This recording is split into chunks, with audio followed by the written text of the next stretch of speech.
நண்பா ஒரு சின்ன தகவல். நம்ம பவளப்பாருன்னு சொல்லுவோம்ல. இப்போ ஒரு கடல் ஏரியாவில் போய் சர்ஃபில் இருந்து போடுவோம், அந்த இடத்துல பார் இருக்கும், மீன் அடிக்கும் அப்படின்னு சொல்லுவோம். அந்த பார் எப்படி இருக்கும் அப்படிங்கிறத நான் காட்டுறேன் பாருங்க.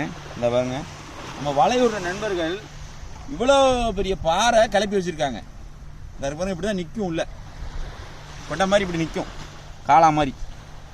இதே அந்த வலையை போட்டு அத்து இப்படி எரிஞ்சிட்டாங்கன்னா மீன் எப்படி தங்கும்? அதுதான் நமக்கு மீன் வளம் குறையிறது. இங்கே பாருங்க, உள்ளே எப்படி இருக்குன்னு பாருங்க. இது உள்ளெல்லாம் பொடி மீன் போய் அப்படி தங்கிக்கிடும். பெரிய மீன் வந்து பயந்து ஓடி போய் ஒளியிற இடமே இதுதான். அவங்களுக்கு வீடே இதுதான் சொல்லப்போனால். இதெல்லாம் இப்படி கிளப்பி வெளியே போட்டாங்க. இப்படியே போச்சுன்னா அந்த இடத்துல பாறை அழிஞ்சிரும். இன்னொரு இதுவும் கிடக்கு. என்ன பாருங்க, எல்லாம் சட்டியாக தான் இருக்கும், வெயிட்டாகவும் இருக்கும். இப்படிலாம் அதுவாக விளையிறது தான். இது உள்ள அப்படியே குஞ்சு பறித்து அப்படியே உள்ள பாதுகாத்தாக இருந்துக்கிறது. அது வீடு மாதிரி சொல்லப்போனால். ஏதாவது நம்ம பவளப்பாரு கொடைப்பாருன்னு சொல்கிறது இதுதான்.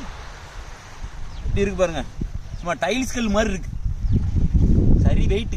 இதே போல மற்றொரு வீடியோ சந்திப்பு பண்ணல. ஒரு சின்ன தகவல் தான், சரிங்களா? இப்படிதான் பாரு இருக்கும் அப்படிங்கிறதுக்காக.